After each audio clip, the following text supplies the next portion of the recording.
জুলাই যে চেতনা নিয়ে জুলাই করা হয়েছিল তার কোনো অংশের কোনো একটু অংশ আমরা পূর্ণ করতে পারিনি। জুলাই কিন্তু শুধু শেখ হাসিনাকে উৎখাত ছিল না, জুলাই ছিল হলো দুর্নীতির বিরুদ্ধে একটা আন্দোলন, জুলাই ছিল কিন্তু ফ্যাসিবাদের বিরুদ্ধে একটা আন্দোলন। কিন্তু বাংলাদেশে কিন্তু এখনও আমরা দেখি সেই ফ্যাসিজম থেকে গেছে, সেই দুর্নীতি এখনও বহাল তবিয়তে আছে। এই জিনিসগুলো কিন্তু জনগণের যে আকাঙ্ক্ষা ছিল সেগুলো কিন্তু পূরণ হলো না। প্লাস জুলাইয়ে যে বাচ্চাগুলো 1400 বাচ্চা যারা প্রাণ দিল, শহীদ হলো, যে 32,000 মানুষ আহত হলো, তাদের বিরুদ্ধে তাদের ব্যাপারে কিন্তু আমরা কোনো রকম কোনো উদ্যোগই নিতে পারিনি।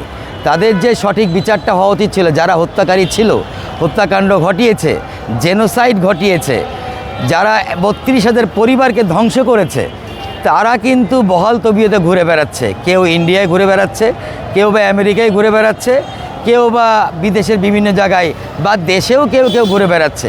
আর এই ঘুরে বেড়ানোর কারণেই এই যে আমরা একটাও বিচার করতে পারলাম না এখন পর্যন্ত, এবং এখন পর্যন্ত যে বিচারগুলো আমরা দেখতে পাই খুবই ঠুনকো বিচার।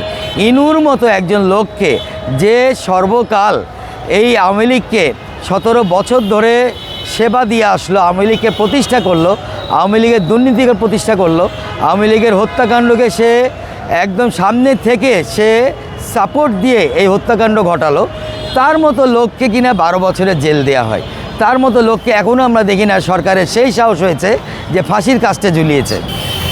আপনি শেখ হাসিনাকে ফাঁসির রায় হয়েছে, কিন্তু শেখ হাসিনাকে দেশে ফিরিয়ে এনে ফাঁসির সেই কাস্টে ঝুলানোর ব্যবস্থাটা কিন্তু আমরা এখনও দেখছি না। যার ফলে শেখ হাসিনার মতো একজন মহিলা, একজন পিশাচিনী, ডাকিনী, সে এখনও ভারতে বসে বসে হুমকার দেয় যে সে নাকি ডিসেম্বরে ফিরে আসবে বাংলাদেশে, টুক করে ঢুকে পড়বে বাংলাদেশে, নানা ধরনের কথাবার্তা বলে এবং সরকারকে বিচলিত করে, মানুষদেরকে উদ্বিগ্ন করে এবং বাংলাদেশের মধ্যে একটা অরাজকতা এবং অস্থির পরিস্থিতি ক্রিয়েট করতে চায়।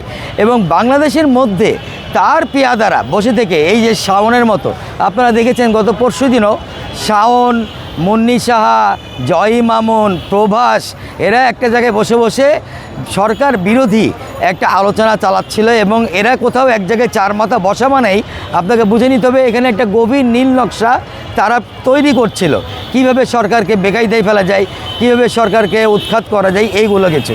এবং জনগণ কিন্তু তাদেরকে হাতে নাতে ধরেছে এবং তারা জনগণের কাছে এতটাই প্রত্যাখ্যাত, এতটাই ঘৃণিত যে জনগণ তাদেরকে ওই জায়গাতেও বসতে দেয়নি, তাদেরকে বের করে দিয়েছে। অথচ সরকারের কোনো উদ্যোগ দেখি না। শাওনের মতো লোক যখন জুলাইকে নিয়ে এরকম বাজে কথা বলে, চৈতালির মতো মহিলারা, ইন্ডিয়ান মহিলারা যখন এই ধরনের বাজে কথাবার্তা বলে, তারপরেও আমরা দেখি না যে সরকার তাদের বিরুদ্ধে কোনো ব্যবস্থা নিয়েছে বা একটা স্টেটমেন্ট পর্যন্ত দিয়েছে। তারা একদম নিশ্চুপভাবে থাকে এবং এদের কারণেই, এবং আমি বলবো আমাদের বর্তমান প্রধানমন্ত্রী ভালো হতে পারে, কিন্তু তার এই নিশ্চুপ, এই যে ঠান্ডা হয়ে যাওয়ার প্রকৃতি এবং তার এই যে ক্ষমাশীল দৃষ্টি, সেই কারণেই আওয়ামী লীগ আবার পুনঃপ্রতিষ্ঠিত হতে যাচ্ছে। আমি ওনাকে আবারও মনে করে দিতে চাই, ওনার আব্বা আমাদের শহীদ প্রেসিডেন্ট জিয়াউর রহমান এই মহিলাকে মায়া করে ভারত থেকে নিয়ে এসেছিল, তার রাজনীতিকে বাংলাদেশে ইস্টাবলিশ করেছিল এবং এই মহিলা 1 মাসের মধ্যে শহীদ প্রেসিডেন্ট জিয়াউর রহমানের মতো ভালো মানুষকে, দেশপ্রেমিককে খুন করে সে বর্ডার দিয়ে আবার ইন্ডিয়ায় পালিয়ে যায়। যদি সে খুনের সাথে জড়িত না থাকতো তাহলে তার ভারতে পালিয়ে যাওয়ার কোনো দরকার ছিল না। সে জাস্ট 1 মাসের জন্য আসে, আমাদের জিয়াউর রহমানের মৃত্যুর সাথে সম্পূর্ণ রকম ষড়যন্ত্র সে করে এবং আমাদের শহীদ প্রেসিডেন্ট জিয়াউর রহমানকে মেরে দিয়ে সে এখান থেকে পালিয়ে যায়। যদি আপনার এতই উদারতা হয়, আপনি তার শহীদ প্রেসিডেন্ট জিয়াউর রহমানের ছেলে হিসেবে আপনার যে মেরুদণ্ড ভেঙে গেছিল ভাই, আপনি সেই জন্য তাদেরকে ক্ষমা করে দিতে চাচ্ছেন, ক্ষমা করে দেন। কিন্তু 1400 বাচ্চা যারা শহীদ হয়েছে, 1400 মানুষ যে শহীদ হয়েছে, তাদের এই হত্যাকাণ্ডের ক্ষমা করার দায়িত্ব কিন্তু উপরওয়ালাও আপনাকে দেয়নি।